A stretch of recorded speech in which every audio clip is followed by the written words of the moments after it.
Hello there. Welcome to the 68th episode of Split Focus, a film and TV podcast. My name is Simon Eady, and alongside me, I have my co-host and captain to the Spider-Man No Way Home tugboat, Adrian Pinter. How does it go, sir? Simon Eady, hello.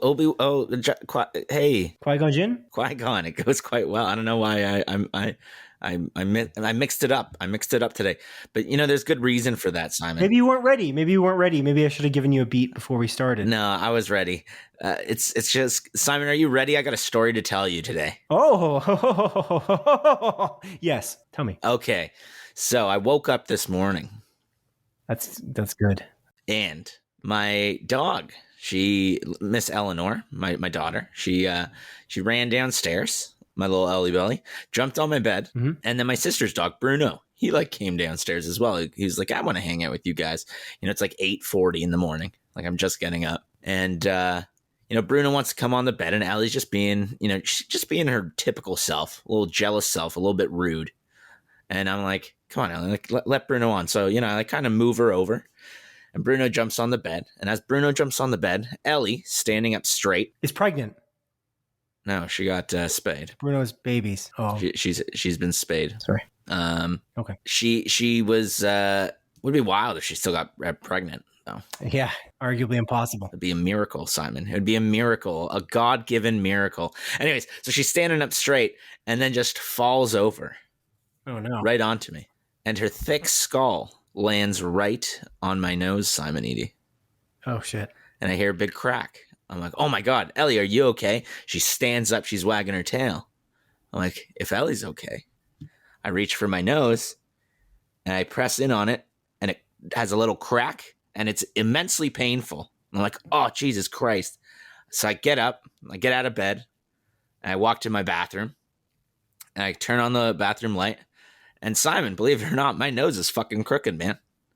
It is, it didn't break. So I went to the hospital because I'm like, "Oh my God, my nose is crooked." Like I was like, and it cracked and it's in a lot of pain. So I'm like at the hospital. I'm there for hours. And they finally do an x-ray and they're like, "No, like it seems like your nose is okay."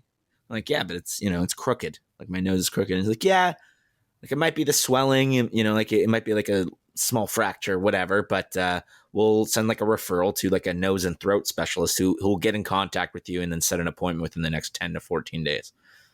Okay. Like, I feel like we should do something about this now, ideally, because I have a crooked nose and it's very evident. Like, I had a perfectly symmetrical face before, Simon. You knew it. You've seen it. And well, now my I mean, you're no Tom Cruise, but oh, that's a fair point. I don't think anyone's like Tom Cruise's miraculously symmetrical face. Yeah, incredible. If you're listening out there and you're not Tom Cruise, you should look at a photo of Tom Cruise smiling. Yeah, just Google it. If you are Tom Cruise, just go in the mirror. Just go to the mirror. Yeah, exactly. Yeah. Just look in the mirror. But so my nose, thankfully, it didn't bleed. It doesn't seem to be all that bruised. There's like a light mark on it, but it is in a painful condition. Like if I touch it, it hurts quite a bit. The inside of my left nostril is pretty much clogged at this point. Like it makes like a like. Okay, I get it. Because the cartilage, I guess, like it broke into it, so it's like a more narrow passageway.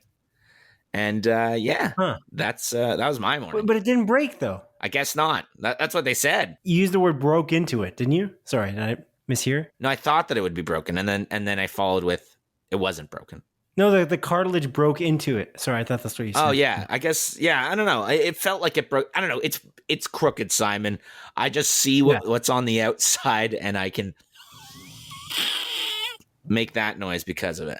Damn, this is a crazy story. It's crazy that your nose would be crooked, but it's not broken. I don't. I was very confused as I've well. never heard of that. Yeah, me neither. I wonder if that's what happened to Owen Wilson. Yeah, maybe. I feel like Owen Wilson broke his nose at some point, right? Like that happened. He must have. Yeah. Like, he must have. There's no way like you just have like a nose like that and it just like it's never been broken. It just slowly morphed over time. Yeah, that story's crazy. Yeah. But now I'm sitting here, Simon. I'm wondering, like, is my nose going to be crooked forever? When I get this call for this nose and throat referral doctor person, are they going to like realign it? Are they just going to be like, just let it heal? And when it heals, is it going to be crooked? If they do have to realign it, what does that process look like? Is that going to be incredibly painful? I imagine it will be. Do they have to actually break it and then reform it? That's what I don't know. Straight? That's what I'm worried about. That's what they have to do, right? If your nose breaks and you don't reset it and then it kind of heals funny and you have to kind of break it again. I think so. I think that's the thing. I'm not a doctor though, so I mean, don't quote me on that. I think you are, yeah. But so that was my morning. I still fed Ellie. I was really angry at her for about a minute, and she was just like chilling, just like following me. Had no idea what just happened, wagging her tail. I'm like, you're too darn cute to be angry at. So then I fed her. I got her a little bowl full of food. I put it down. She sat there patiently. I gave her the little kiss on the head. And she went along and ate her food. And then when you bent down to kiss her on the head, she suddenly reared up at you and then broke it. Now I said left nostril the entire time, but it's actually been the right nostril because she broke it the other way. Yeah, let's hear that one breathe in. See, no, I'm kidding. That one I can actually breathe in proper. Yeah, that one just kind of sounds like you have COVID a little bit. Doesn't? Well, yeah, this is not the most pleasant listening, I'd imagine, for audience members. So we should maybe move on. Yeah. But that's a crazy story. Wow, Adrian. Wow. All right. I mentioned that you're the captain of the No Way Home, Spider-Man No Way Home tugboat this week. And I'd like to point out, Entertainment Weekly had a quote from Tom Holland in regards to Spider-Man No Way Home. Did you hear about this? Oh, Simon, I did indeed hear about this. It's quite an interesting one. All right. Well, this is what he said. Quote, "We were all treating Spider-Man No Way Home as the end of a franchise. I think if we were lucky enough to dive into these characters again, you'd be seeing a very different version. It would no longer be the Homecoming trilogy. We would give it some time and try to build something different and tonally change the films.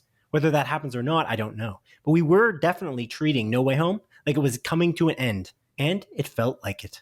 Unquote. Adrian, what do you make of this? This is an interesting one. Like, we both know that, Sony was initially going to take back Spider-Man from Disney after Far From Home, the second one with Jake Gyllenhaal's Mysterio. And, when that thing kind of like fell through, like Sony didn't get it back and they made a deal with Disney to keep him in the Marvel universe. Like, everyone was like super excited about it. But I think all of us had it in the back of our head that this would probably be the last one. With Tom Holland? Like, at least in the Marvel universe, sort of. That's not really what he's saying, though, is it? So this is my kind of confusion with it, because I'm seeing like a lot online that people are being like, oh, like this is the perfect opportunity to bring in Miles and do all of this sort of stuff. But I don't really know. Like, I feel like when he's talking about a very different version, it would no longer be the Homecoming trilogy. I have a feeling like this is going to morph into its own Sony Spider-Man universe and kind of leave that Marvel universe behind. That's what I've been taking from this. Like, what are you taking from it? It's interesting because we just saw Venom, Let There Be Carnage. Not a good movie. And there's like hints of potential spin-off for, Venom and Spider-Man to potentially be in the same movie, like Tom Holland Spider-Man. There's like a hint there. So like, it's weird because Tom Holland, in my opinion, from what he's saying, is saying, hey, this is it for my Spider-Man for a while. Like, I won't be doing this. I won't be acting as Peter Parker for a while. That's kind of what I read it as. But it makes me think, like, I don't think he knows that he's just going to get hired right away by Sony for like a Spider-Man Venom film. Or will Venom be in Spider-Man No Way Home? I don't know. And this is the last we see of Spider-Man, Tom Holland Spider-Man, for a while. Because Venom eats him. He bites his head off in Spider-Man No Way Home. And that's why he's not returning as Spider-Man. Is that what you're referring to? Yeah. Yeah, makes sense. Yeah. I agree with that wholeheartedly. But yeah, I don't know. That's not what I mean. Yeah. You know what I'm saying. I know what you're saying, man. I know what you're saying. You know what I'm webbing up. Webbing up? Webbing up. Oh, I know what you're webbing up. Yeah. Cool. Yeah. The common catchphrase. Yeah, everyone says that. You know what I'm webbing up. Hey. Hey, it's me, Hey, Spider-Man. You know what I'm webbing up over here. I love being hey, Spider-Man. Spider-Man, do a flip. Okay, I'm Spider-Man. I'm webbing it up. Okay, that's enough. Also, a little bit of a tidbit on Twitter. We had Timothy Chalamet. He posted a photo of him as Willy Wonka. Did you see this, Adrian? I did. I did see the Timothy Chalamet Willy Wonka photo. It looks interesting. It's funny. Ben Schwartz, who is probably best known for his role as Sonic the Hedgehog in the most recent live action Sonic movie, he like retweeted that picture and just wrote, "This Wonka fucks," and I found that pretty funny. But again, I'm not really attached to Willy Wonka, so I don't know. This picture didn't really do nothing for me. I know the Paddington director is making this movie, which intrigues me, but again, I'm not really hyped for it. Interestingly, I don't want to get too much into it because it's not really what I've been watching this week, but I did watch Paddington 1 again with my girlfriend who hadn't seen it. And it's amazing. And I just love all the little tidbits and little hints and little details they put into the movie, like Paul King puts into the movie. It's very like referential of itself in funny ways. And like it would make quick shots like that moment with the orphanage, how they're like making the orphanage look like this dire place. And then it's like not an orphanage, but a place where children go to be safe. And then they just basically pop over to the picture of the orphanage again, but the sign now says a place where people go to be safe. Yeah. But it still looks as haunted as it did on the first shot. I just found like a lot of that stuff, it kind of reminded me actually most of all of Wes Anderson movies in a funny way, and the quirky nature of the way it was done. And the way that, I don't know, even the way they used the band was in multiple places in London throughout the movie. I really liked that. It was awesome. And again, it felt kind of Wes Anderson-y in the cutesy nature of it. And then I really did like, and this has nothing to do with Wes Anderson, but the way they made the city a character. I just love it. I love it so much. It's so good. I think Paul King's really good, and I think he's really a good choice for the Willy Wonka movie, honestly. I think that's a really good choice. And I really implore you to see the Gene Wilder Willy Wonka and the Chocolate Factory. I hope you watch it because I think it's worth it. I think it's relatively short too. Color me implored, Simon. Color me implored. Yeah, okay. Okay, sounds good. Cool. Yeah, and just briefly, I guess, I don't know if you looked at this or have much take on this, but Willie Shatner, another Willie. Yeah, Willie Shatz, as we call him here. Willie Shatz. William Shatner, the great Canadian Captain Kirk, he went to space on the Jeff Bezos penis rocket. That's cool. Did you see that? No, I didn't, but that's neat. You didn't see that at all? No. Whoa. It's the first time I'm hearing of it. No, it can't be. That can't be right. If I heard of it, Simon, I didn't remember it, is all I'm going to tell you right now. Oh, okay. That was recently. It was like a couple days ago. But it's pretty cool because it's like a full circle type of scenario. Like he was Captain Kirk in a TV series and he actually then went to space. And then he was quoted on like the news or whatever talking about how like emotional it was for him. He was emotional in the interview about how crazy it was to look down at our planet and just kind of see how precious it is.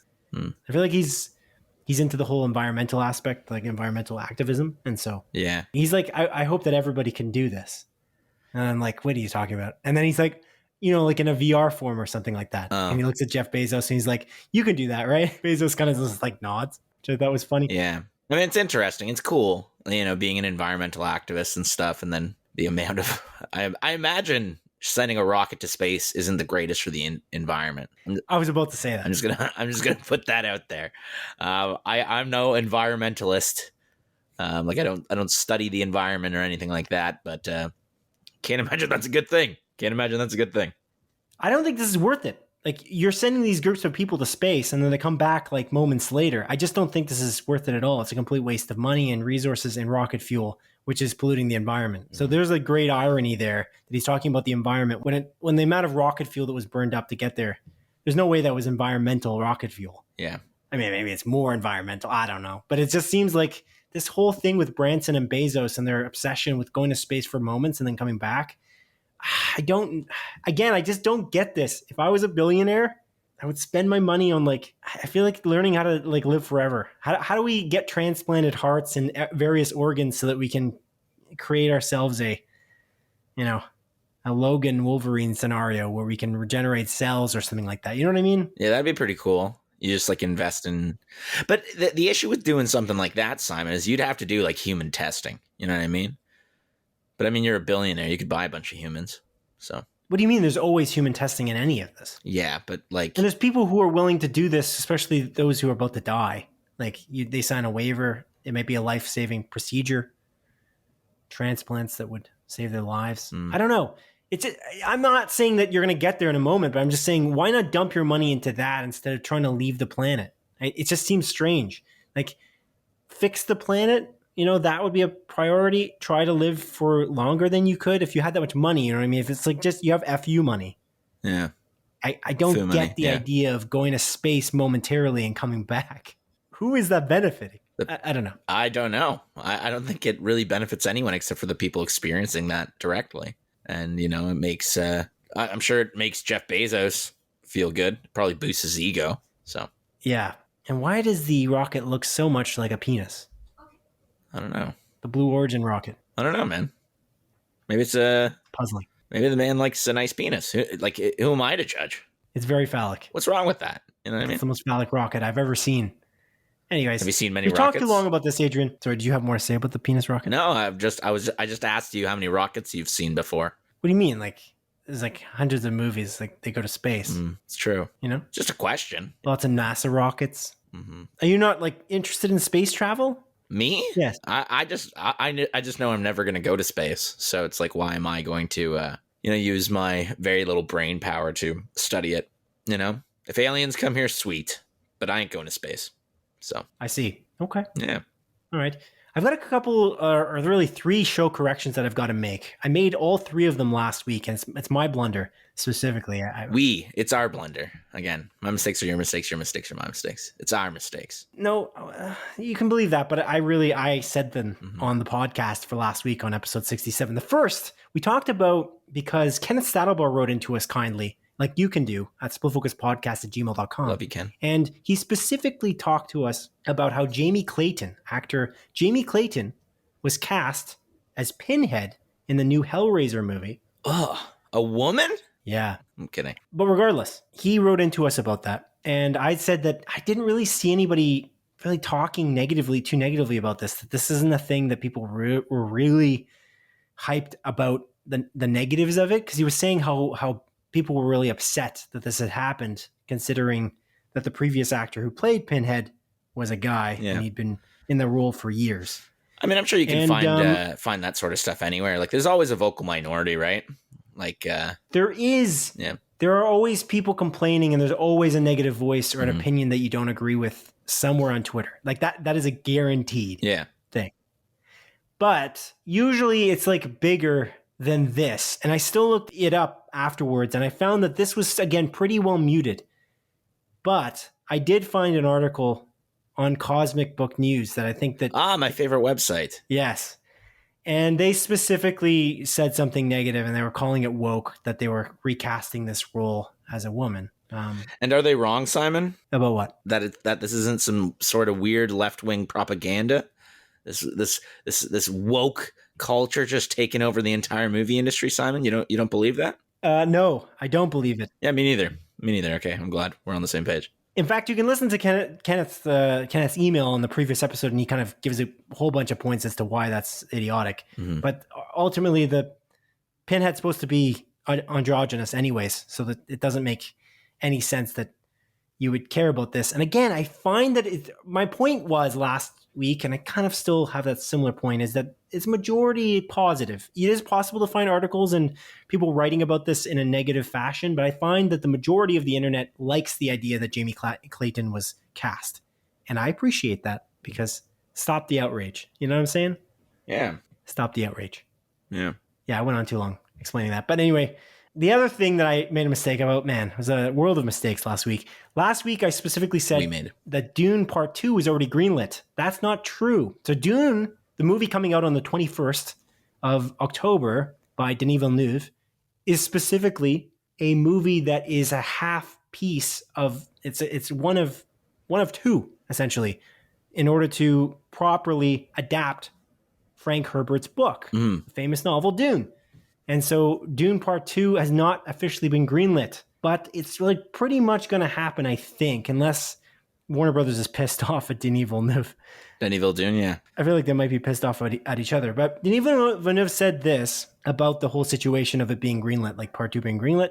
He said, quote, "The first thing was to prove that there was a beautiful, popular movie that can exist. And I think that I proved that. Everybody at Warner Brothers and Legendary, they are 100% behind the project. They feel that it would need a really bad outcome at the box office to not have a Dune Part 2 because they love the movie. They're proud of the movie, so they want the movie to move forward. And they still did half of it. So, I'm very optimistic." Oh, that's nice. So it's good that he's optimistic. Just to correct you real quickly, Simon, as well. You mentioned that Dune is coming out October 21st. The official release date is October 22nd. I know we're going to have the early screeners on the 21st and all that stuff. But again, the official release date is October 22nd.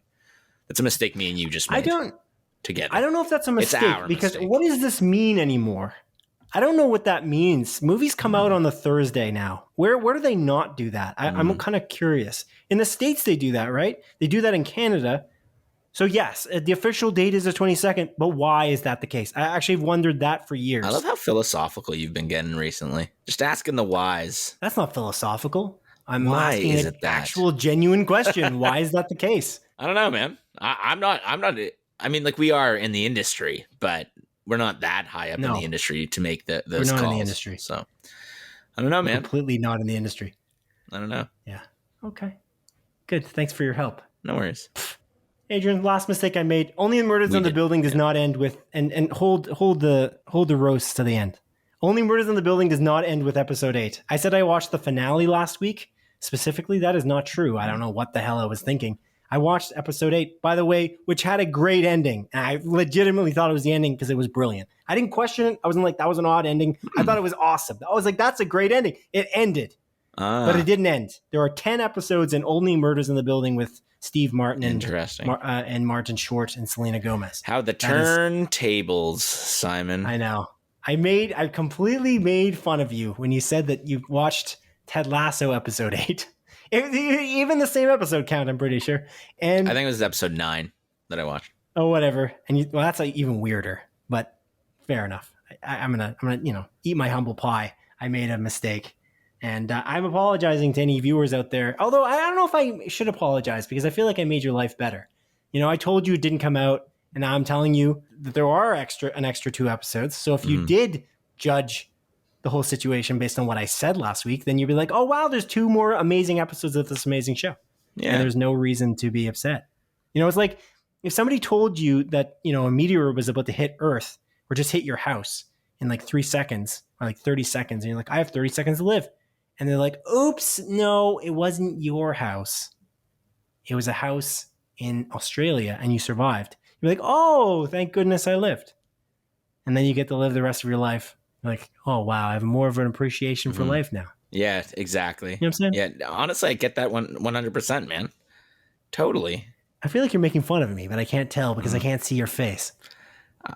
You know what? I'm not gonna respond to that. But on the topic of Only Murders in the Building, Simon, I actually started watching this show. Oh, and how do you like it? Do you enjoy it? Do you love it? I think it's pretty good. Like I think I'm on episode 4, or I just finished episode 4, and yeah, it's pretty good. It's quite funny. It's interesting. It's very intriguing. There's a really good mystery going on, and I'm curious how the show will resolve. It keeps on drip feeding you additional information on this mystery, and I'm excited to see kind of how it unfolds. You talked about it. Obviously in a little bit more detail last week, and how much you like it, and how it's essentially just about these 3 people that live in an apartment building. In the apartment building, a murder happens, and they decide to start a true crime podcast to solve the murder. And yeah, I really like the premise. And again, I think Steve Martin, Martin Short, and Selena Gomez, arguably the most popular actor among those 3, do a phenomenal job in the show. And I really like their chemistry. It's interesting to see them play off each other. And it's a lot more deep than I was expecting it to be. And, it dives into these characters, these 3 main characters' backstories a little bit further than, I don't know why. I just didn't really expect it to go in a couple of directions so far, and kind of filling in these blanks. And it's interesting. It's a lot more drama than I was expecting it to be. I thought it was going to be just pure laughs and pure comedy, and it does have a lot of laughs in it, but it also has a lot of like very heartfelt and kind of sad moments, even in the first few episodes. One scene in particular where I was like, damn, this is actually pretty rough to watch. But yeah, I'm really enjoying it. I think it's quite great, and I'm if it gets better and better, I'm excited to keep on watching it. Cool. That's great. Yeah. Let me know when you get to episode 7, just because I really do love episode 7, and it's unique. It's a very unique episode. It's kind of like not like a one-off like the Mythic Quest episodes, but it definitely takes a different kind of turn. For sure. I appreciate. Yeah. I'll let you know, man. Cool. Just a note for the audience, Only Murders in the Building is available on Hulu or on Disney Plus in Canada. Oh. If you're Canadian. And elsewhere in the world, I'm not sure. Hulu in the United States, Disney Plus in Canada, and I don't know other places for the rest of the world. But hopefully you have access to it if you live in New Zealand. Yeah. I don't know. I mean, we are the second most popular podcast in New Zealand, so I'm curious how they're feeling about it there. I know. Yeah. I hope they have access. Me too. What have you been watching, Simon? I've caught up on The Morning Show, which is the Apple TV Plus show with Jennifer Aniston and Reese Witherspoon. Mm-hmm. And it's quite good. Season 2. I watched season 1 when it aired last year, and season 2 is what I'm on now, and it's very good. I enjoy it quite a bit. It's interesting because it's dealing with COVID. So it's kind of like living with a real world environment, but it's not too focused on COVID that it would be kind of annoying. Like you can't escape watching it, like so far anyways. I feel like they're dealing with it in just the right amount. And it's kind of neat to see like a news show deal with COVID because it's a different kind of perspective. Like I kind of feel like I see the hospital side of things constantly. Like at least that's on the news a lot, like in terms of not having enough hospital beds and stuff. So I feel like if you watch Grey's Anatomy, I don't know, that season can't be the most fun. I think that's season 15 or I don't recall. I think 17. Why aren't they on 17 now? So then I think 17 16? just released on Netflix. So I think that was the COVID season. Shit, eh? Yeah. Oh man, so many more seasons than I thought. Okay, so 17. I guess they're on 18 now. But apparently, Adrian, I don't know if you know this, but the new season of Grey's Anatomy is out of COVID. Oh, I didn't know this. That's good. They decided to leave COVID for some reason. I don't know the whole background, but I was watching an episode with my girlfriend. I'm like, why aren't they wearing masks in this hospital? And then she explained that they decided that they put a splash screen on with like a title. She described it as this. It was like a black screen with white writing, and it said, we didn't want to do COVID anymore. But that's not what happened. I'm sure it was more, elegant than that. That's really great. But apparently they left COVID, which is kind of neat. They're like, we did what we needed to do with the pandemic. We don't have to spend another 4 seasons. God, please make sure it's not 4 seasons, world. Get vaccinated, folks. Let's get out of this pandemic. I don't want to do this anymore. Me neither, man. That was my crying on mic. Was that good? Did you believe me? That was really good, actually. That's fantastic. I was just about to say, are you okay, man? You want to talk about it? I was just about to do one of my like sincere voice questions. But yeah, that was fantastic. Are you an alien? No. What do you mean? No, it's like I've been training in the mirror for weeks. I'm a human as well. I'm a fellow human like you. Yeah, okay. I've been listening to Rosetta Stone and the empathy language options. Yeah. How to show empathy. Exactly. Hello, my name is Adrian Pinder. I really care about you. But not because I'm from space. It's because I'm just like I'm a fellow human like you, my friend. Okay. I completely buy that. Great. The other thing I've been watching as well as You, not you, but the Netflix series, the hit series You, season 3. Yeah, I got you. You're going to go, oh, me? Not today. Not today, Adrian. Okay? Oh, you got me, you son of a gun. You beat me to it. You're moving too fast. Yeah, the Penn Badgley starring series where this man is basically a stalker and he kills lots of people. And it's a thriller. It's a thriller. Do I like You? Yes. Not you. Me? Me? I do like You as well, Adrian. But the series You on Netflix, I do enjoy it. It's quite good. It is quite the thriller. In the first episode of season 3, it went like right for the jugular real quick. Like, I mean, they hit a lot of points, in that one episode of an hour. So I'm pretty impressed with the way it started. It feels like it didn't miss a beat. I'm always wondering when a season of any show, whenever I start the season for the first time, is it going to be as good as its previous counterparts when it's been a pretty good show? And I feel like they've done it. I've only watched the first episode so far, but I'm excited to see more. It just launched this past Friday, so we just watched the first episode.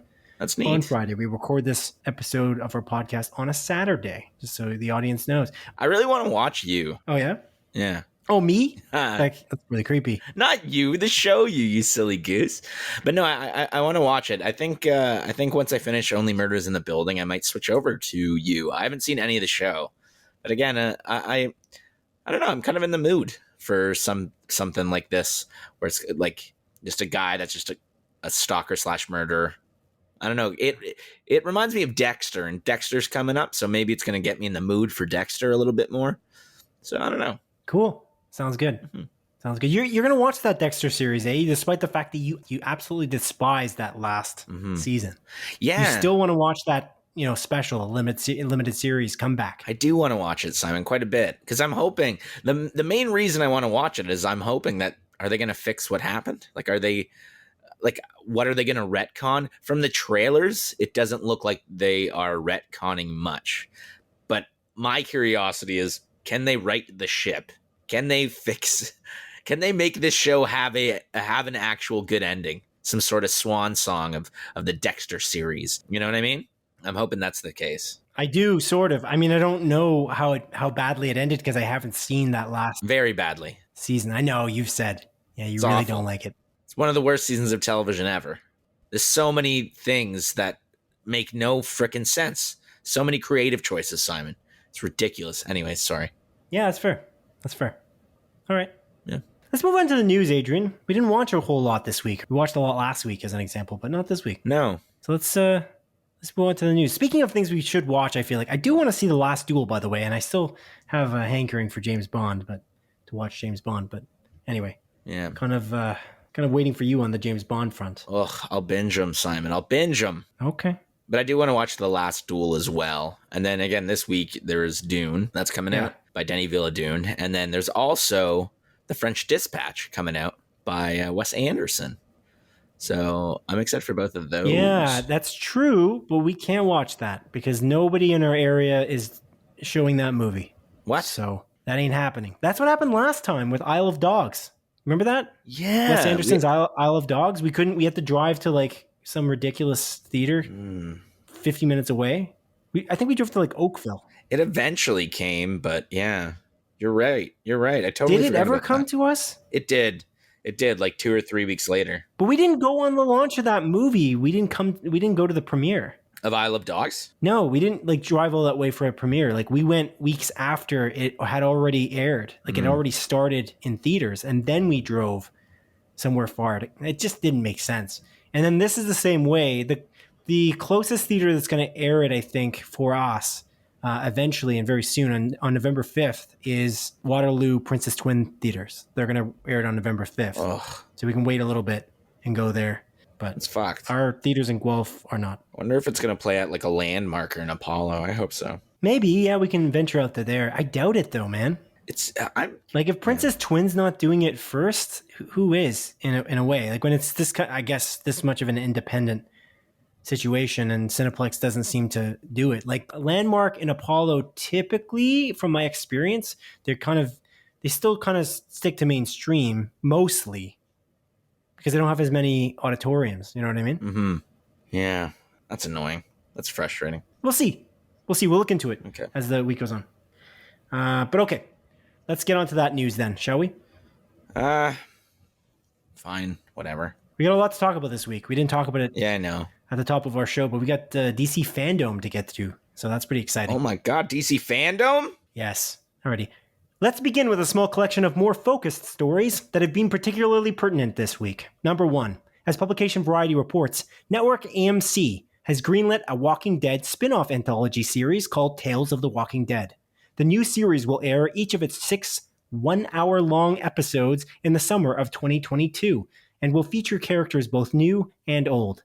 The Walking Dead writer Channing Powell has been hired on as showrunner for the new series, with AMC's The Walking Dead chief content officer, Scott Gimple, advising Powell in his new position. To speak to his excitement for the new series, president of AMC Original Programming Dan McDermott said, quote, "The Walking Dead is a show that made television history and attracted an army of passionate and highly engaged fans. We see so much potential for a wide range of rich and compelling storytelling in this world, and the episodic anthology format of Tales of the Walking Dead will give us the flexibility to entertain existing fans and also offer an entry point for new viewers, especially on streaming platforms.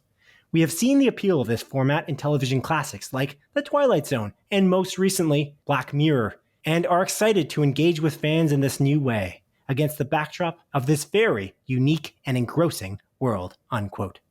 Adrian, I know you're catching up right now, or you're watching season 11 of The Walking Dead, and I know you're a bit of a Walking Dead fan. What are you thinking about this new series? I quite like this idea. I'm curious, like, you didn't say it's a limited series, right? So it might actually continuously be renewed, if I'm reading this. I didn't read that, and if I did and I missed it, I apologize, but it looks like it's potentially can be renewed, but you never know. I mean, maybe they're looking to see how popular it is. They're only starting with 6 episodes, right? Yeah, exactly. But I think this is a neat idea. I find it odd that they're comparing it to like the Twilight Zone and Black Mirror. I'm not too familiar with the Twilight Zone, but I know like with Black Mirror, they're anthology series. I know they're anthology series, but they're very different. Like each episode's very different in terms of like it's in a different universe almost, and they're exploring like very crazy ideas. And I don't know how crazy you can get with The Walking Dead realistically, like in terms of that sort of those like more fantastical and crazier elements. But I think that's not really what he means. He's specifically just saying that it's an anthology series like those series are. Yeah, I'm aware. I he just could have find said "what if," I guess. Yeah, but they're also in a different universe, so that's an animated show. Like, there's not that many series out there that have anthology like episodes. You know what I mean? Yeah, fair enough. But yeah, I find that I find like this is a good idea, and it's cool that they're going to be bringing in like old and new characters. I'm curious what those like older characters, like who they could be, or if it's going to be like exploring backstories of, you know, some former main characters. Like maybe we can, you know, bring Glenn back or do something like that. I don't know. Maybe they can do episodes of just before, you know, The Walking Dead even like, you know, the fall of man even started. I think you can do a lot of cool things with this. And obviously you can test the waters on what characters are popular if you're bringing in new characters, and then eventually maybe fold them into the Carol and Daryl show that they already announced that they're doing after The Walking Dead ends, or they fold it into, I don't know, those Walking Dead movies apparently that they're going to make, or Fear the Walking Dead, so on and so forth. Walking Dead, this one's with a bunch of kids or whatever. But I don't know. I quite like this idea. I still need to catch up on Fear the Walking Dead, even though I really didn't like seasons 4 and 5. Apparently season 6 is better, and I didn't bother watching that Walking Dead where this is the one with kids one. For the listeners out there, that's The Walking Dead World Beyond. But again, I think this is a cool idea, and they're right. Like if they are just, you know, 1 hour episodes, you don't necessarily have to watch all the other shows, I'm guessing, with most of these episodes. So it is a good jumping on point for new viewers, as well as, you know, maybe viewers that fell off a while back and they're like, yeah, maybe I want to jump back in. I'll check out one of these 6 episodes and see how I like it, and maybe, you know, pick up The Walking Dead again whenever they dropped off back in like season 7 or 8 or whatever. So again, I think this is a neat idea. I'm curious as to what they're going to do. But yeah, what do you think, man? I like this idea only because, so they did this with season 10. They had these extra episodes that they tacked on to the end, and it actually felt like an anthology series in a big way. Because each episode was very much tackling a unique, different plot than what they kind of were tackling for the rest of that series, that season, for season 10. Like season 10 had a kind of a very structured purpose, and it kind of ran pretty serial throughout its run, and was very focused on the Whisperers. Even if they did a one-off episode here and there was still the concept of the Whisperers, and we might run into them at any point during any of the episodes. But the last, was it 7 episodes? Do you remember? I don't recall. I want to say it was only like 6. I think it was 6. I don't know why I don't remember this. I just watched it. It was 4 or 6. But yeah, it was an even number. Yeah, like it was almost a little weird that they did it this way. Like they had a finale for season 10 and then they tacked episodes on, and I feel like it might have confused some viewers potentially, especially those who weren't, up in the news now watching it on Netflix as an example. They wouldn't really understand, wait, I thought that was the end of the season. That felt like an end. Why is it continuing? But some of those episodes are some of the best episodes, actually, in my opinion, of The Walking Dead that I've ever seen. Maybe it's just because it's fresh, but honestly, the Negan episode is arguably one of my favorite episodes ever. I agree. I just felt like that backstory that he was given, and it's just amazing. I'm very impressed that they did this. And it was the last episode, I believe, of that last anthology chunk of episodes that they released. And I was almost like sad to see that be the last one. But it definitely set up season 11, I imagine. And I almost had the instinct to purchase the season's pass on iTunes for season 11 because of how good that episode was. So, but you can't do it, Simon. You got to get AMC Plus, the subscription service add-on. Completely forgot about that. Thank you for reminding me. I'm not doing that anyway. Good point. That sucks. I still can't believe the forcing of that is so, it seems so egregious to me, but what do I know? Yeah, it's a little unfortunate. But yeah, this is what it strikes me as, by the way. And then they're saying they're going to do new and old stories. So I imagine they would do something like potentially with Glenn or something like that. That sounds really cool. I wonder if they could, again, dive more into, there's a whole bunch of characters. I don't want to start name dropping characters because this season, this series, I should say, has gone on for so long that it almost, I feel like I could spoil it just by saying one character's alive or not. It's weird. It's in a unique position like that. I feel like I can talk about, like, earlier I was talking about, even Grey's Anatomy, actually, there's a lot of death in that series too, but not as much as The Walking Dead, like, for obvious reasons. And if there was more death of the characters, of main characters in Grey's Anatomy than there was in The Walking Dead, I think we'd have there'd be something wrong. There almost is. Thinking it's kind of nuts, actually, from what my girlfriend's told me. But yeah, it's pretty crazy. But yeah, I don't want to mention it too much, but I do feel like, again, it's going to be completely new characters, and they're going to throw some old characters into the mix to be mixed in with new characters. I think that's kind of the idea. But yeah, maybe they're going to use this, like one of those episodes as like a pilot for the Daryl and Carol series that we know is happening as well. So like maybe that's a good point. Yeah. When you mentioned the Carol and Daryl series earlier, I was thinking that's a good call out because I thought that might be something they do. And there are a couple other characters that I imagine then they might come back to that kind of left the series that I kind of felt like they might have an episode in this as well. But again, I can't say who it is because then I'd be giving away some of the plot of one of the seasons. But I think you might know who I'm talking about, potentially. It would be cool if they dedicated an episode to these kinds of characters and then could move into movie territory or move into back into the main show or what have you. Yeah, it's neat. Super cool. I'm on board, but based on how you talk about Fear the Walking Dead, I'm wary of it. Yeah. Let's just say that. I know that Walking Dead, this one with the kids, like that's not reviewed well either. So I know. But apparently, again, Fear the Walking Dead season 6, I think, was reviewed quite well. I haven't checked that, but I remember the initial like few episodes, people were being like, "Oh, okay, this show's finally back." But again, yeah, that seasons 4 and 5 of that show, such a disappointment. And I still stand by season 3 of Fear the Walking Dead being one of the best seasons of like the Walking Dead franchise. It's interesting because we've talked pretty negatively about the Walking Dead throughout our podcast and like the 60 some odd episodes that we've aired. And we talk positively about it as well. But I feel like lately we've been talking quite positively about it because of our focus on that season 10. I really do think season 10 is like a shining example of a great season in the Walking Dead's history. Yeah, man. It's quite good. I was impressed. I was like, wow, this is taking a turn. They focused on the right characters, as you said on a previous episode. And again, it's just overall, it's really cool. They have compelling villains that kind of had pretty great character development. And that last little chunk of, again, anthology-like episode, again, there's not much to dislike. I really think that lately we've been talking pretty positively. And then a few episodes back of our show or podcast, Split Focus Film and TV podcast, you talked about how you're liking season 11. I didn't really ask you this. Do you still like season 11? Are you caught up? How many episodes have you watched? I am caught up to the current one that's on like AMC Plus. I think I want to say that's season or episode 8 or 9. I can pull it up real quick. Give Oh, me whoa. 1 second. Oh, that was a mid-season finale, wasn't it? Oh, was it? I think they took a break. If I recall, I saw that briefly in like a news article. I might have been mistaken. You'll know better than me. Yeah, I watched episode 8. So yeah, sorry. Did it feel like it was a mid-season finale? Although you don't really necessarily know what a mid-season finale or a finale feels like. Oh, coming from you, Simon.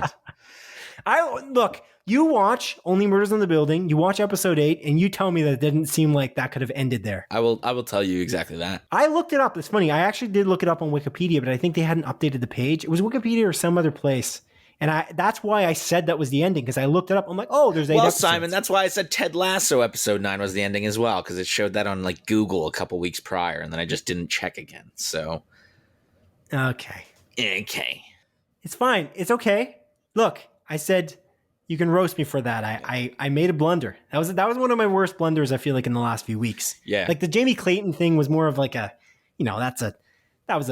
clarification. I did that for Ken because Ken messaged me and said, hey, Cosmic Book News said this thing about how it was woke. And I was like, okay, I'll mention it on the show. My favorite website, by the way. And then the Dune thing, it's like the Dune thing's going to happen. If it doesn't happen, I think people would be shocked. But it could not happen, I guess. Yeah.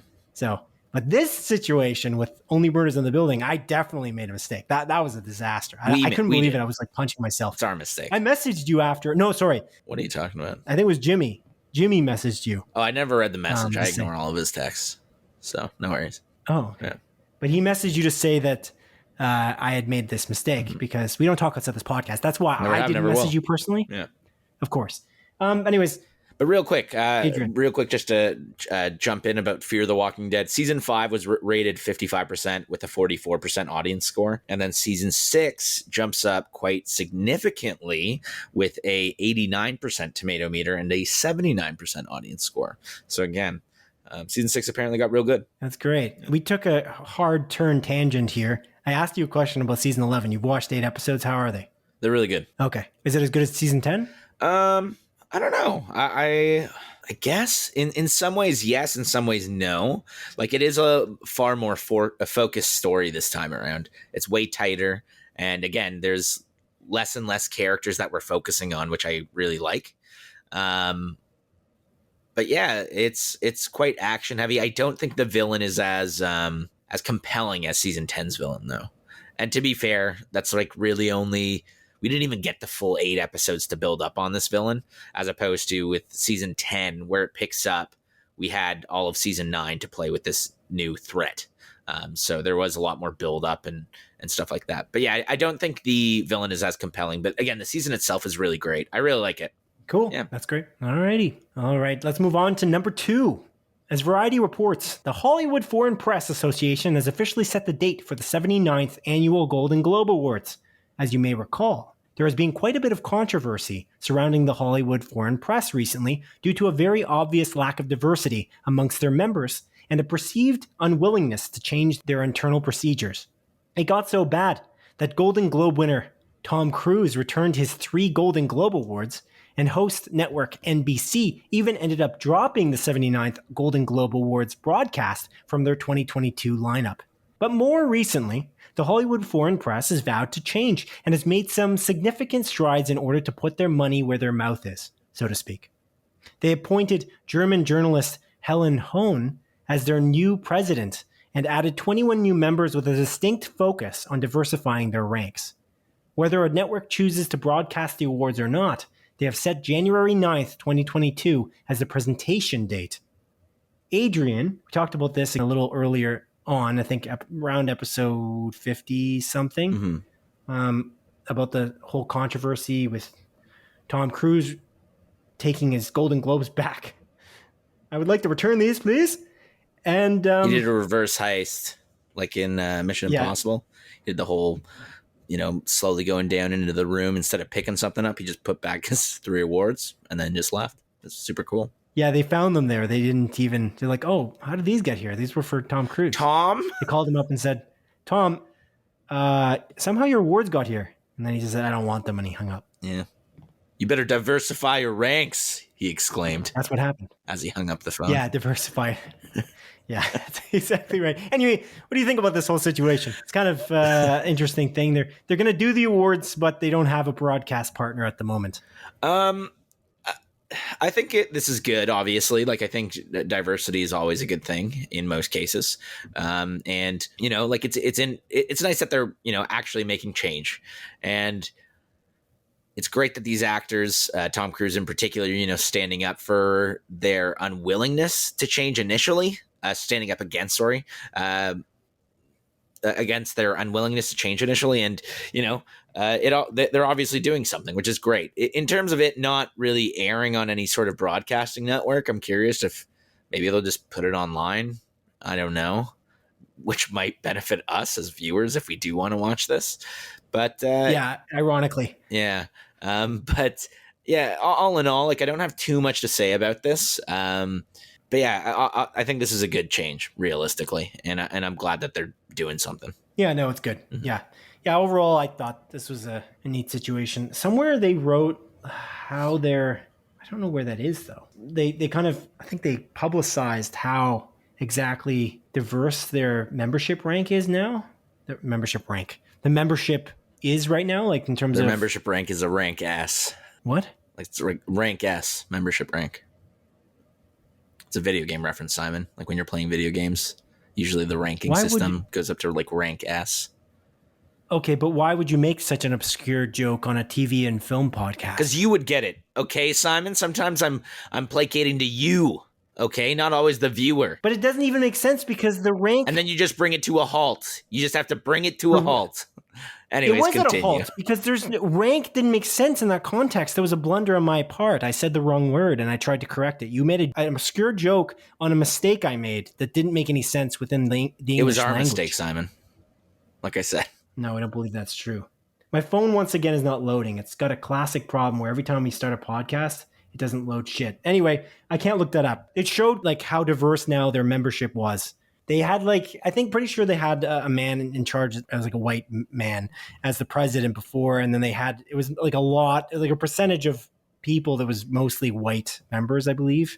That was one of the big problems. But they also had to change their internal processes for, I think, a lot of these associations and actors and directors and some such individuals. They had to change those processes for those people to really care, to want to come to one of these award shows again, or to participate in it or to support it in any way. So I don't know if they've done any strides in that regard, but they've specifically made it so that their members are not mostly white people, which is good. Yeah, that's good, I guess. Which is good. Yeah, so we'll see how this goes. Kind of curious. But yeah, you made a funny point because like we can't literally watch this because we don't have cable. So it's better for us. We could actually watch it this year, which we didn't watch it last year. I didn't anyway. Because I didn't have access to it. And I'm not going to bother trying to find access every time there's an award show.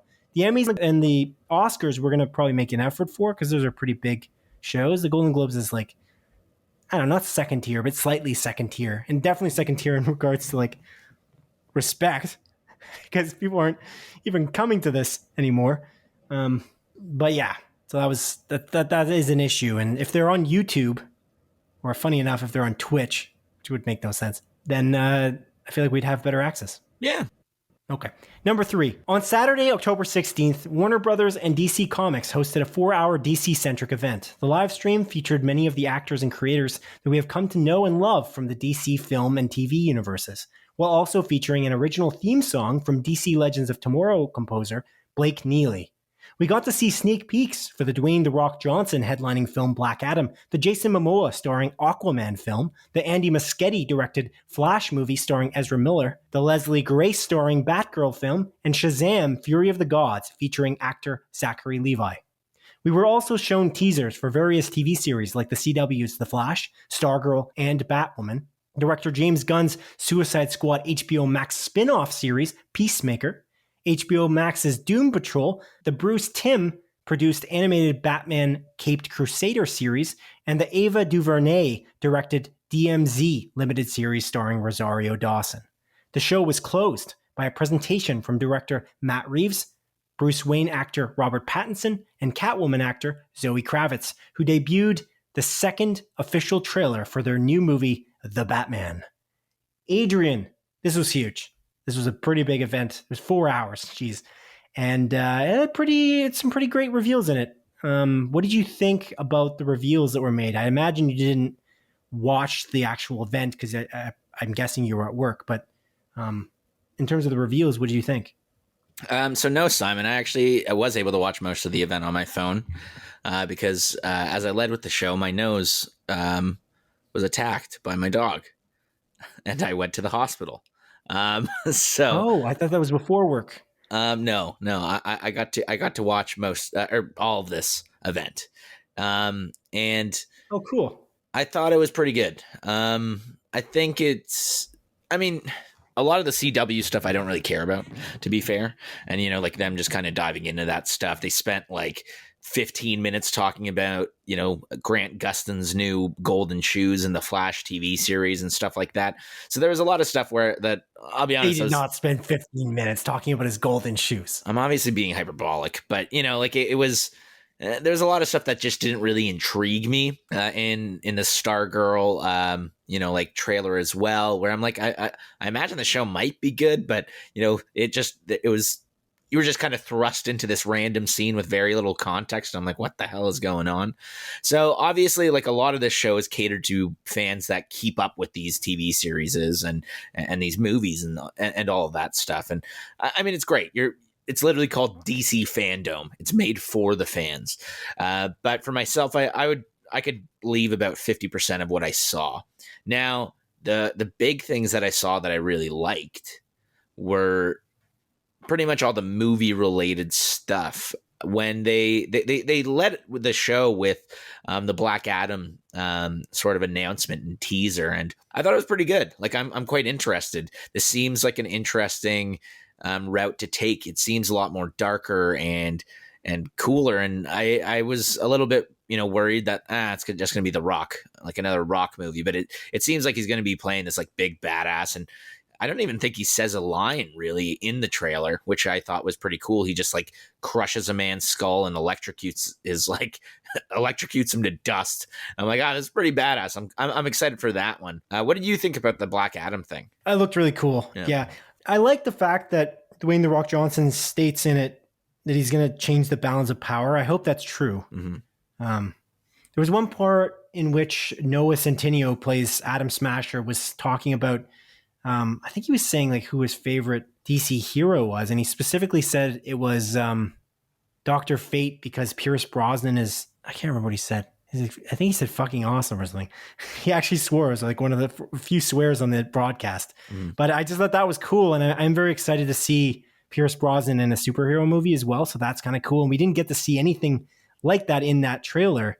It was neat. It kind of invoked a little bit of Lara Croft Tomb Raider a little bit. I was actually gonna say like X-Men Apocalypse.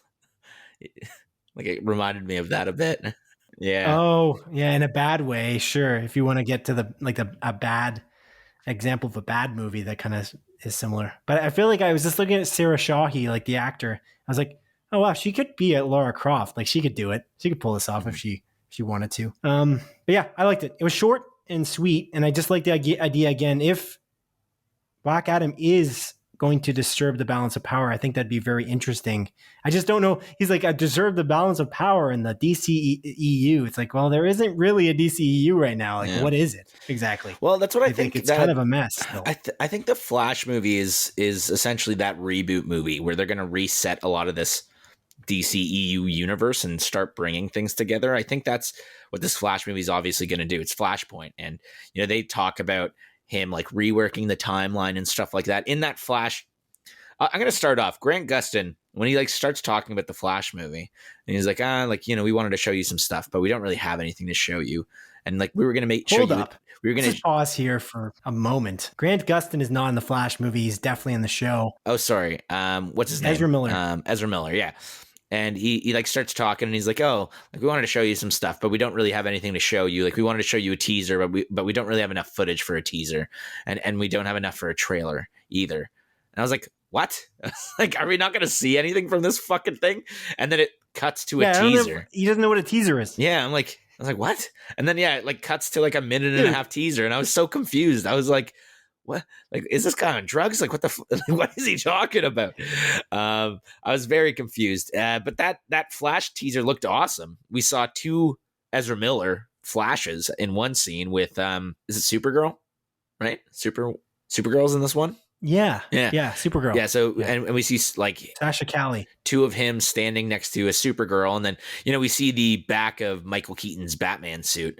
So I'm like, oh, damn, like this is exciting. And Well, Keaton's narrating. yeah, that as well. And again, like I was pretty kind of like intrigued and excited for this one. And I'm like, this is going to look really cool. And again, I think Ben Affleck pretty much confirmed it himself that he is also going to be in this movie. So I don't know. I'm very excited for this one, and I'm excited to see what it's going to do to this DCEU and see if it might actually make a interconnected universe finally, as opposed to things not necessarily, you don't necessarily know what's canon and what's not, sort of thing, and like what's connected with what. But I feel like this Andy Muschietti directed Flash movie that might fix all of that, and we might finally get everything to be a little bit more cohesive. Yeah, who knows? Who knows? I definitely don't. One would hope. Yeah. One would hope. But I don't know. I think they're embracing the lack of cohesiveness. Isn't that what they're doing?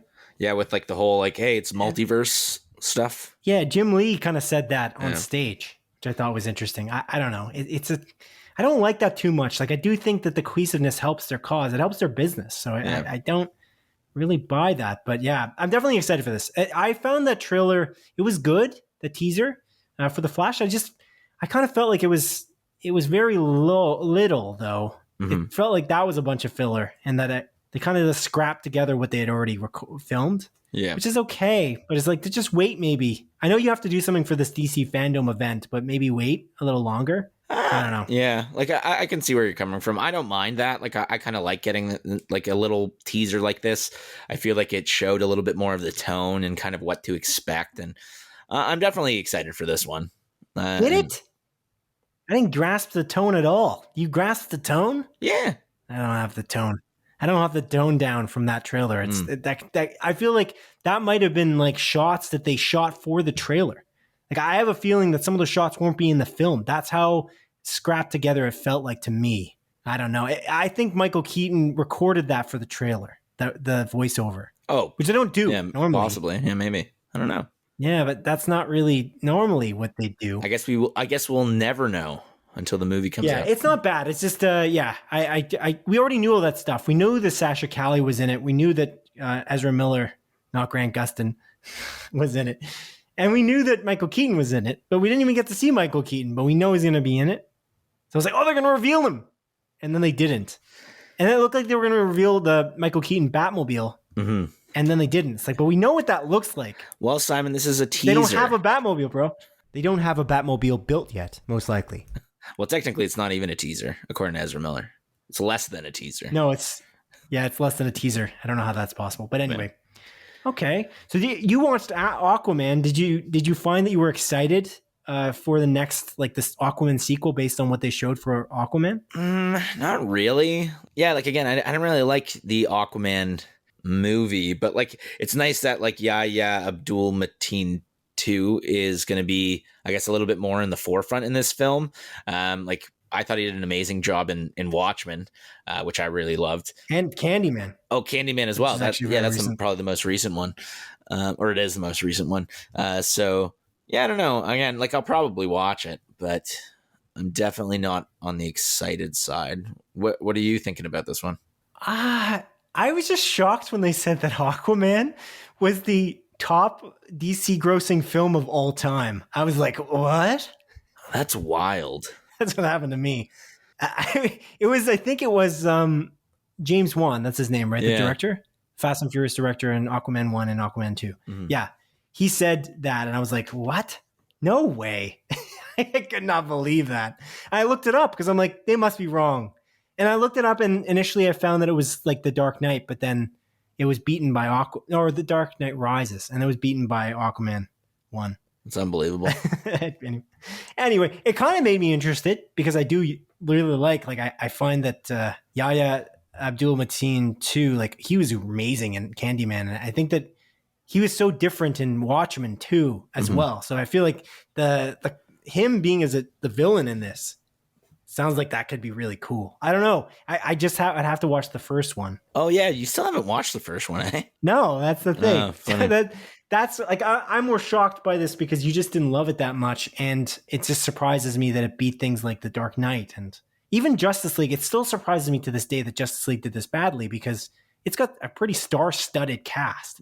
I know that it was kind of critically not loved, but like the Suicide Squad, like the first but just the regular Suicide Squad movie, the first one in 2016, that wasn't critically loved at all. People hated it, but it still made like $800 million, you know? Yeah. So it's like, I don't know what made people not want to go see the DC Justice League, but anyway, it is what it is. But moving on, there's also, of course, Leslie Grace, but they didn't really talk about that too much. Leslie Grace is in this new Batgirl film that's being written by Christina Hodson.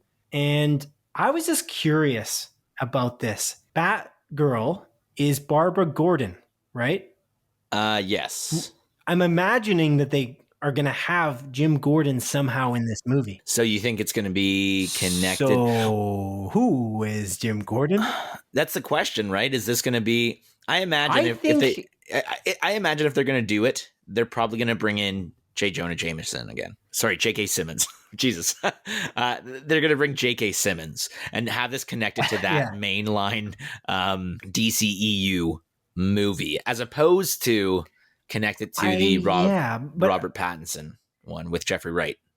You know what I mean? Yes, for sure. I don't think it's Jeffrey Wright related. So that I had the same instinct. But then I thought, well, they don't like the Snyderverse very much over at the DC headquarters, the executives, you know? Despite the fact that people were screaming for the Snyder Cut, they don't love it. And it's funny because on Twitter, hundreds of thousands of people were calling for the Snyderverse, which I think is funny. It was trending today. And there was no talk of it at all. Like, it was completely ignored. It wasn't even talked about in a way like, it did so well on HBO Max. Like, they were talking about, you know, Aquaman. Suicide Squad. Yeah, or Aquaman. But the Suicide Squad, James Gunn's The Suicide Squad was talked about in a very, very positive light, and they had the cast saying thank you. They didn't have Zack Snyder anywhere near this event, the DC fandom. So it's interesting. But I do like J.K. Simmons as Gordon because I think that's a very interesting take of this buff Gordon. I don't know. It's cool. I like that idea. And J.K. Simmons is great in everything he's in. So that's awesome. So it's cool. I'm just curious about that. I just don't have a perspective, and they didn't show us a teaser or anything. That was just kind of an interview with Leslie Grace. So it's neat. Yeah. But moving on, Shazam! Fury of the Gods. Did you have any thoughts on that? You got Helen Mirren as the villain. Yeah. I'm quite intrigued about this one. I quite liked the first Shazam movie. I thought it was pretty great. It followed a very similar like Marvel formula, and it was definitely more of a comedy than the rest of the DCEU movies. And again, I thought it was a good watch. So I'm definitely intrigued about this. They're obviously bringing in some big guns with Helen Mirren playing the villain, and I think that's quite wild. I'm super curious whether or how they're going to connect this with Black Adam, though. Like, I wonder if, because DC started doing after credit scenes, I wonder if Black Adam is somehow going to have an after credit scene that sets up this movie, and then eventually, maybe after this movie finishes, Shazam! Fury of the Gods will have an after credit scene and sort of set up their connection. Because as far as I'm aware, Black Adam is one of Shazam's biggest rogues in his rogues gallery. So I'm very intrigued on how they're going to set up the future there. But all in all, like, I'm quite confident that this movie is probably going to be pretty great. Like, they didn't fail me with the first one, so it's true. I like the first one well enough. I agree with you that it would be interesting to see Black Adam folded in, but I almost want to see Black Adam folded in as like a Thanos level villain. Like, you're tipping the balance of power, so that means that Shazam really shouldn't be able to take you, right? Because Shazam's not the most powerful. It would have been Superman. And the last DC fandom, The Rock, Dwayne Johnson, specifically called out Superman, not Shazam. Yeah, that's interesting. So that's what I would rather see. That would be a cooler setup. Maybe he can show up in a Shazam movie, but kind of beat Shazam. and then you can kind of fold in the rest of the Justice League, but they don't have the Justice League set up enough to make it worth that. Like, will that happen? Because they just don't have anything. They don't have any skeleton in place to kind of have a Thanos level villain at this time. So I'm curious. I'm that's why that whole thing with The Rock, it's like, are you just talking shit? Which is cool because I'm getting hyped for it. But if you don't kind of hold up your end of the bargain, it's going to be kind of disappointing. Like, imagine Black Adam is defeated in the movie Black Adam. Yeah. That would be kind of funny. It would be. I do still kind of wish for Black Adam to destroy the Justice Society of America, though. I just think that would be a very entertaining movie in like the way of the Suicide Squad, kills the Justice League type scenario. Yeah. Like the big bad destroys the good guys by the end of the movie. That would be pretty interestingly dark that I don't think they've ever dived into on a feature film so far. Yeah. Yeah, that would be interesting. I hope they go down that road. I think that would be a neat idea. I think we're both thinking of like a very similar, like a show that did something similarly. And if they could bring that into like a live action version, it would be like, oh, that'd be sweet. I doubt this movie will be rated R, though. I'm curious if any of these movies that they were really talking about are going to be rated R. Because obviously, like on the back of the Suicide Squad, that being, I guess, the only rated R DCEU movie that was, I guess, theatrically released, I should say. Yeah, I don't think any of these are going to be Birds of Prey. Oh, yeah. Good call. I forgot about Birds of Prey. That's a good movie. I really like Birds of Prey. Yeah, that's also written by Batgirl writer Christina Hodson, making connections. Maybe Batgirl will be rated R. Who knows? Yes. No, I don't think so. But Peacemaker, the Peacemaker teasers. Ooh. What'd you think of that? That was the trailer great. And the special features kind of scene where they all kind of, the cast and crew was talking to James Gunn. I really liked that. That I was like, oh, I'm excited for this one. Peacemaker might be the thing I'm most excited about in this upcoming like DC slate, except for, I guess, one movie, which we'll get to. But again, that Peacemaker series, I'm very excited about it. I think from the trailer, we obviously know the tone of this series. I feel like it's going to be really funny, and I'm very excited to see the directions it's going to go down. I don't really know what to expect in this series, which is something I'm most excited about. And it's so close. It's only in January, man. Like that's only a few months away. I know. But yeah, I'm very excited for that one. It's coming up fast, and I'm really hoping that we'll get it on Crave here in Canada, because then I will renew my Crave subscription and then watch a bunch of HBO and Showtime stuff that I'm missing. It would be terribly disappointing if it didn't show up on Crave. Yeah. That would be awful. I hope it does show up on Crave, because that's what I'm expecting it to do, because otherwise we just probably won't get it here. Yeah. Like I don't think there's any other Warner Brothers contract that they're not going to make a contract with Rogers. They have one with Bell. So if Bell doesn't get this show, who will? So that would be frustrating. But I guess it's possible. No, that was a contract that existed even in the States. I was thinking Sweet Tooth, but Sweet Tooth is on Netflix everywhere. So that's just not the case. Yeah, I think so far with these like HBO Max shows, as far as I'm aware, we have been getting them on Crave. Like I know, what was it? Raised by Wolves. That's an HBO Max original. I know that's on Crave as far as I'm aware. And Hacks as well. I think Hacks is technically an HBO Max show, ? As far as I'm aware. Is that on Crave? I feel like it could just be an HBO show though, man. Hacks? It's on Crave, but it might just be HBO. Yeah. I think Hacks is HBO Max. Because I'm looking HBO Max TV shows. Gossip but it's Girl, not on the HBO network. Raised by Wolves, Hacks, The Flight Attendant, Friends Reunion, Titans. But these are on HBO as well, though, are they not? They have to be. I don't know. Even Peacemaker might be too. Yeah. Like the Last of Us series is coming to HBO in general. I think they're all coming to. I think any series. You're probably right. I think they're all going to come to Crave. Yeah. Yeah, it would be shocking. I think if they didn't. I think they're all on both the network and on HBO Max. Like the ones that are not are the films. The films are not necessarily on the HBO network, but they are on HBO Max as a streaming service. Like Dune, to Denis Villeneuve's chagrin. Denis Villeneuve's, yeah. But okay. Other than that, what else are you excited for other than like the big reveal at the very end I guess quickly we can talk about like Batman Caped Crusader, which is like the new animated series that's being produced by Bruce Timm. And I think J.J. Yeah, Abrams is a part of it, as well as Matt Reeves. Like that seemed really cool. I don't yeah. know why. Maybe we've already had this conversation before, but I thought this was like meant to be a sequel to that original animated series. But it seems like this is kind of a reboot in the same vein of that original animated series.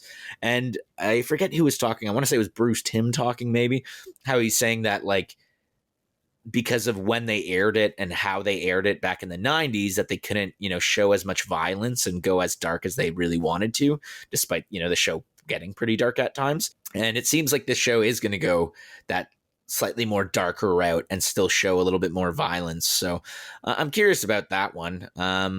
I've seen a few of like the Batman animated series episodes, like a good chunk, and like what I saw, I really liked. So I'm definitely into this one, and it's nice that it's going to be for a new audience. And I think it might actually be the right call to not have it as a direct sequel to that animated series. So there's no.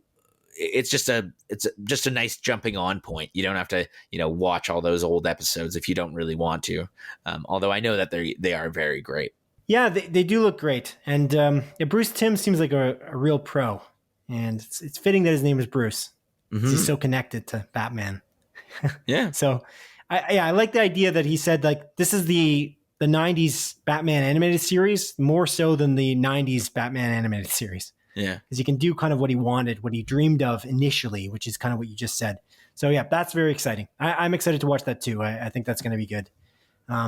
And Matt Reeves gets to work with his buddy J.J. Abrams, which is interesting. I didn't know that before, but they apparently, I think they went to film school together or whatever, and they've known each other for years. That's cool. But I think Matt Reeves has he does a better job of planning for the future of films based on his experience and track record. I agree. I agree completely. I was just thinking like Rise of Skywalker is a bad movie. Is that what you were thinking, Simon? Because I agree with that thought. Well, I feel like he kind of just, again, we've talked about this a million times, but J.J. Abrams kind of went into the Star Wars universe to direct those films that's not really just his fault, but they didn't have a plan for the trilogy, which is mind-boggling. But in like actual all honesty and praise, Matt Reeves did plan out, I feel like, his 2 movies in the Planet of the Apes. I think he might have had a plan because they did turn out relatively well. And I'd imagine that he's got a plan for the Batman in general, just because of the fact that he's starting a HBO Max TV series starring in Gotham, like taking place in Gotham, like the Gotham Police Department. So it looks like he's got a pretty good map theoretically. I'm praying anyway, because that's definitely the property I'm most looking forward to and was most looking forward to in this event. You kind of mentioned that you weren't super keen on the event. It kind of felt like it was 50% content that you'd like to watch, and I would tend to agree with you. I get the other content isn't like a waste for some people, like showing the art of fans and the cosplay of fans and showing the new comic lineups that are coming out and certain shows like from the CW. I get that was for somebody, but for me, it kind of felt like filler. And the stuff that we just brought up here is the stuff that we were arguably most hyped about. But my favorite thing for sure was the Batman trailer. Oh, I hated it. Oh, did you? Yeah, it was awful. It was awfully great. Psych, Simon. Yeah, that was fantastic. That trailer was hype as hell. I really liked that. Yeah, it was awesome. It was fantastic. They kind of showed more of the way that the world was built. It just felt like an expansion on that 2020 DC Fandom trailer, which was really cool. It really just felt like, again, it just consistently expanded upon that trailer. I watched it twice. I feel like I'm just going to watch it another couple times after we've done recording this podcast, because it was really, really remarkable. And I'm liking what he's doing with this. It looks really good. And I really like the insight that he was giving when he was talking to Robert Pattinson and Zoe Kravitz during the presentation about how like he realized that Robert Pattinson was perfect for the role, and so was Zoe Kravitz based on the way that they kind of presented themselves in their screen tests. Mm-hmm. And I think it's going to be a different take that we haven't seen before for sure. And it's unique. I like it. Yeah, this is easily the thing I'm most hyped about, and it's coming out relatively soon as well. It's coming out in March of next year, which is stellar. I know it was supposed to come out this year, and then obviously because of COVID and all that, it was delayed. I always think back to that first trailer and how it ends with that, like, it's like a it's like $?0?1, and then you're like, God damn, I wish it was coming out actually this year. But I'm glad that they had the extra time to make the movie. And again, I agree with you. This universe that they are setting up with just these 2 trailers alone seem super interesting. And what was super interesting too is that we saw like barely any of Paul Dano in this movie. And we didn't hear him talk, and there's this extra level of mystery to his character, which I hope they will just reveal only in this movie, as opposed to the trailers. And yeah, man, I'm very excited about it. Again, Colin Farrell is unrecognizable as the Penguin. We see quite a bit of him in this trailer, and it almost seems like he's the main villain of the movie, even though we know that's probably not the case. And again, the way Zoe Kravitz and Robert Pattinson play off in those brief scenes in the trailer, I'm like, oh, I really like their like chemistry in these, couple of lines that they're sharing. They have like a weird sexual tension as I feel like there regularly is between Batman and Catwoman. So I'm all in, baby. I'm very excited for this one. Indeed. Yeah. Michael Giacchino is doing the score for this movie as well. Man, so excited. Again, I can't stress enough. This has got to be my most anticipated movie of next year. I feel like I'm going to go back on that next week, but right now I think that's for sure the case. I just think that, Jeffrey Wright as Gordon seems like perfect. Mm-hmm. And Paul Dano, from what we've seen of him in this trailer, or his narration is amazing. I don't know. I just like the look and feel in total, in general. Mm-hmm. It's going to be great. I'm very excited. It's going to be awesome. The only thing I think was a little weird and a little miss in this whole DC fandom, kind of surprised we didn't see anything about that Gotham PD show. Like, what's taking so long to get this off the ground? Yeah. We got like 1,000,005 CW shows, and then you announce a show that's really neat in the Gotham PD series, which was announced before Peacemaker, and you don't have anything? And Peacemaker is airing in January. Okay. Yeah. You think you'd have something. Like, you'd maybe, hope so. like, if you're going to, are you launching in the fall? Like, are you launching in 2023? Because that's a long way away. It's just strange that it was announced so early. I know they lost their showrunner and they had to replace him, but Terrence Winter. Anyway, okay. Interesting. Very interesting. No mention of Superman in the movie universe either, which I found weird. No mention of Superman. Yeah, because they made all those announcements about that. That's a good point. That there was all these rumors that maybe it was going to be like Michael B. Jordan or whatever. Yeah. In that J.J. Abrams produced Superman series or Superman movie that was going to be written by Ta-Nehisi Coates. Yeah, that is a good point. I don't know what happened there. I thought that maybe this would have been a great moment to announce it, but they didn't do it. So, yeah. Yeah, I honestly did think we were going to see more of The Flash, to be quite honest, too. And I kind of, this was a good event overall. It's just, it felt like it was all gearing up toward the Batman. And I was just kind of waiting because there was nothing as earth-shattering as that. Even the 2 games, and like I know we both play PlayStation or whatever, they showed Suicide Squad Kills the Justice League and the other one, Gotham Knights. I don't find that they showed us much more than we already knew about each of these games, which seem to have been delayed. So it's just like, all right, cool. It's cool. It's all good stuff. It's all good, but I kind of wish there was a bit more for some stuff. Yeah, I agree with you. Super glad we got that Batman trailer because it was awesome. Yeah. And they made the right call ending the show with it because everyone's just going to be talking about that. Yeah, for sure. That and The Flash. Like, I think people are very excited about The Flash, but even Ezra Miller, as you described it, was very muted in his presentation. Like, it didn't make a lot of sense what he was saying. I actually liked the presentation for The Flash from last year better, and that doesn't make a lot of sense because there wasn't a teaser. Like, Ezra Miller was all hyped about this property, and he was just hyped about Flash. Like, he was more excited about it.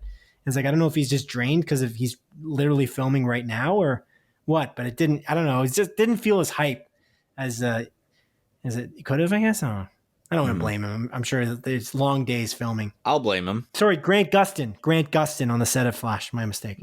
Anyways, now on to the montage, a sequence of our show in which I briefly present the week's smaller news stories as Adrian delivers a brisk verdict. Number 1. As Deadline reports, Part 2 of producer Kevin Smith's Masters of the Universe Revelations TV series will be released on Netflix on November 23rd, 2021, with 5 30-minute episodes. Did you ever end up watching the first part? I didn't. I should. Number 2. As Variety reports, Dream Horse actor Toni Collette has been cast as a suburban mom who inherits her grandfather's mob empire in director Catherine Hardwicke's upcoming film Mafia Mom. Wow. That seems cool. Number 3. As Deadline reports, South Korean drama series Squid Game has officially become Netflix's most watched series of all time, with 111 million households having tuned in during its first 28 days on the streaming service. The Shonda Rhimes period drama series Bridgerton Season 1 now sits in second place with 82 million households having tuned in during its first 28 days streaming. Oh, okay. Right on. Good for Squid Game, man. Great show. We just released a closer look episode about it. Number 4. As Variety reports, Ted Lasso writer Brett Goldstein, How I Met Your Mother actor Jason Segel, and Ted Lasso showrunner Bill Lawrence are teaming up for a new Apple TV Plus series called Shrinked. The new series is set to follow a seagull. A seagull. Oh, a seagull. That's good. Follow a seagull as a therapist. That makes the show 10 times more interesting, actually. It isn't what it says, though. Okay. The new series is set to follow, or actually, it is what it says, but it isn't what it is. The new series is set to follow Segel, as in Jason Segel, the actor, as therapist. Oh, I put the I in the wrong spot. Oh, I'm an idiot. As a therapist who bluntly speaks his mind with his clients. That seems interesting. It's a match made in heaven, it seems. I'm very happy for that seagull. Lots of skill. Yeah. Oh, yeah, sure, okay. Talk about diversity in the hiring.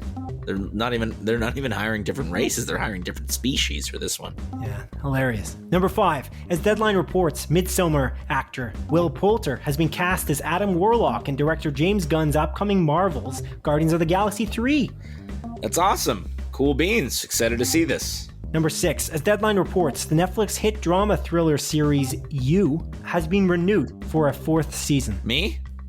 Number 7. As reported by Deadline, Network Starz' Blind Spotting TV series has been renewed for a 2nd season. I didn't even realize the first season started. Sure has. Number 8. As publication Entertainment Weekly reports, the original Cowboy Bebop anime series is coming to Netflix worldwide on October 21st, ahead of the Cowboy Bebop live-action TV series premiere on November 19th, 2021. Oh, that's fantastic.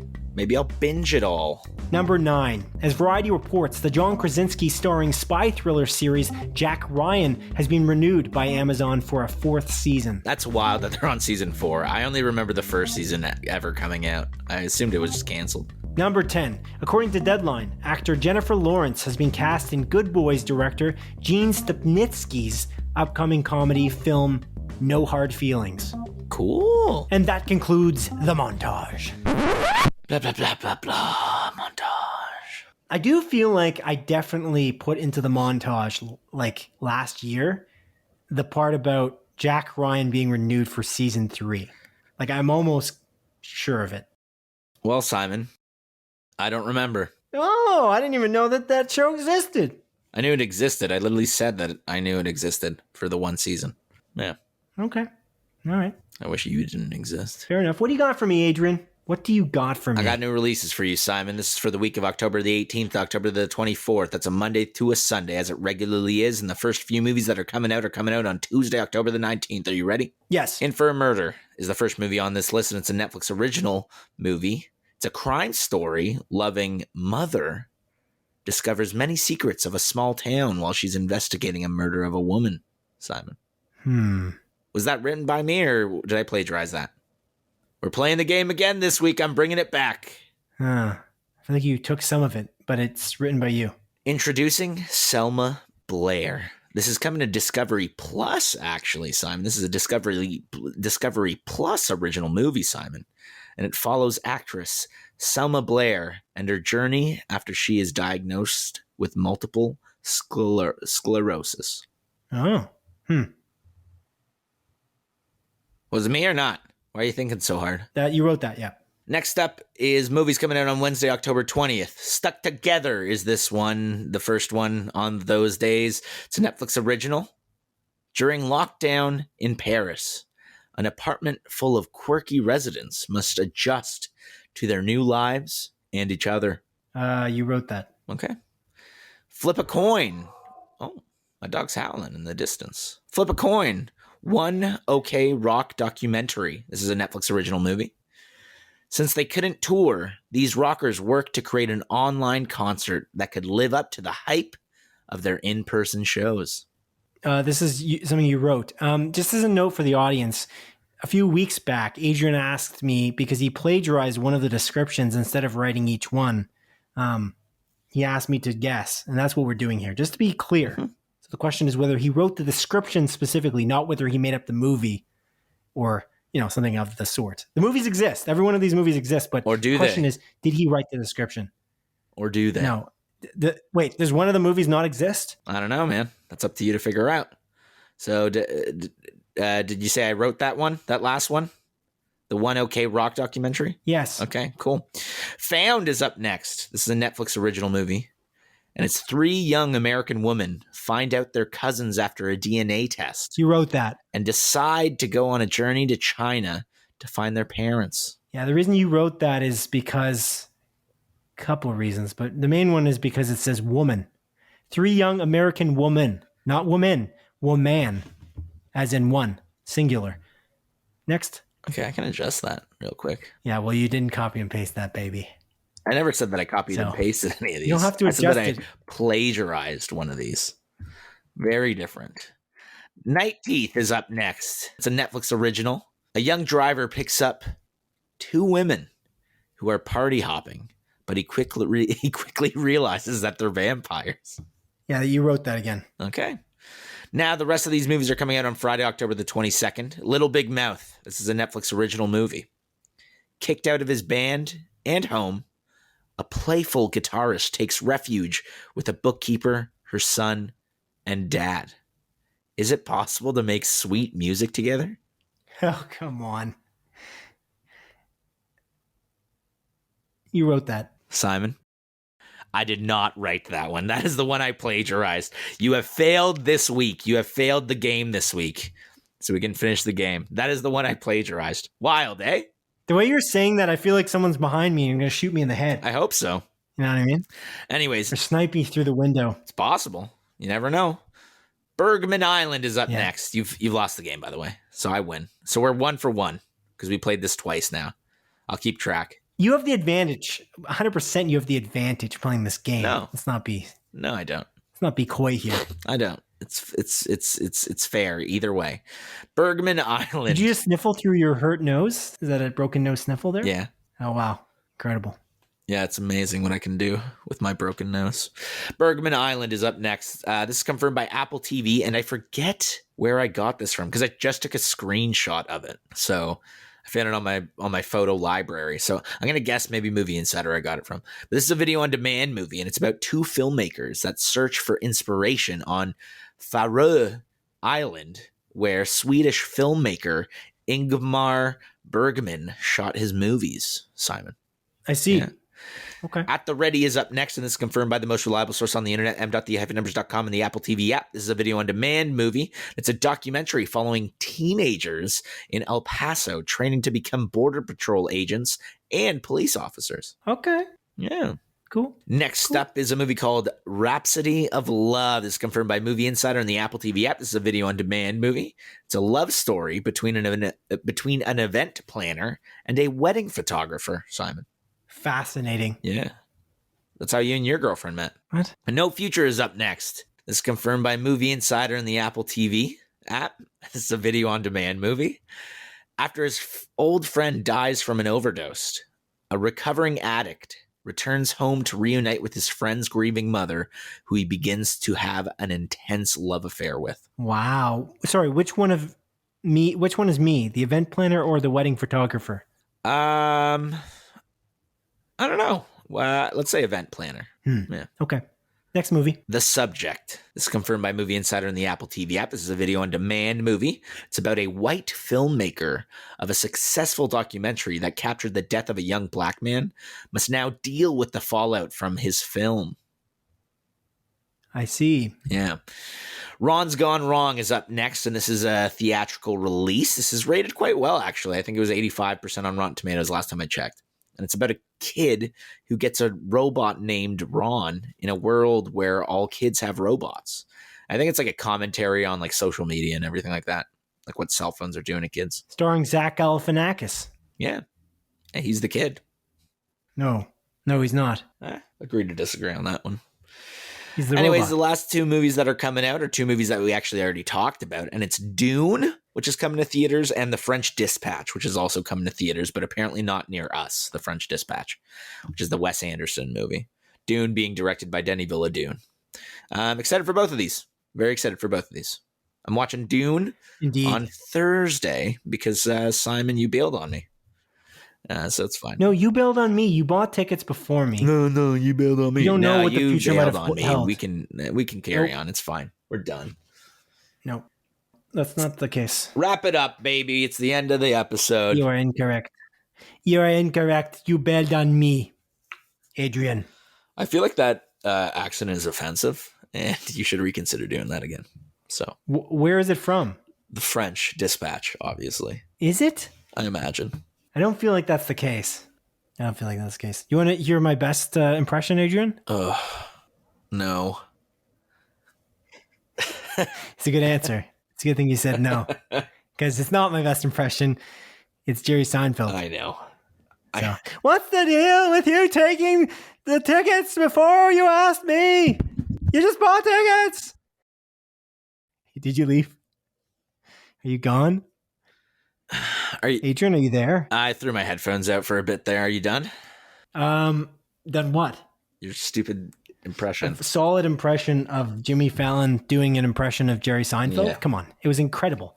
It was absolutely incredible. And I'd like to say to the audience, thank you for listening. I'd like to say to you, Adrian, thank you for joining me. Although you've just been chirping me. You've just been roasting me, I feel like, this whole podcast. You've not been very nice to me. Okay. Well, you don't deserve it, Simon. You know? Sometimes you don't deserve it. So. Wow. That's not nice. That's, again, not nice again. It seems very on brand. Very on brand for you. So I try. I'd just like to say that audience members, you can subscribe to us and it would help us quite a bit. It'll help us dearly if you just subscribe to us, potentially rate us on Apple Podcasts if that's where you're listening. But I'd appreciate it quite a bit. And we're pretty much available on any podcast streaming service that exists in the world: iHeartRadio, TuneIn Radio, Apple Podcasts, Google Podcasts, Amazon Podcasts, and Spotify. So if you have a moment to subscribe, to potentially write a quick review, I'd appreciate it. Maybe Adrian would. I don't know if he appreciates much because of his brand of being mean. But yeah, Adrian, do you have anything to add before I wrap this show up? Well, Simon, you mentioned earlier in the episode that The Batman is your most anticipated movie for next year. And you know what? Mine isn't, actually. Mine is the Jurassic World Dominion movie. Oh, classic. Yeah. I'm very excited for that because the Jurassic Park movies, as well as the Jurassic World movies, are all great. I really like the Jurassic Park movies. I love dinosaurs. It's great stuff. Cool. That's great. That's fair. Yeah. I accept it. All right. Thank you for listening to the 68th episode of Split Focus, a film and TV podcast. My name is Simon Eady, and this is Adrian Pinter signing off. Hey guys, it is I, Adrian Pinter, signing off. And Simon did call me mean this episode, but you know who else was mean? Batman and Batman v Superman, which is a really great movie. He was doing it for a good reason. Thank you. Take care and goodbye. Goodbye. Take care. Goodbye. Oh, Batman.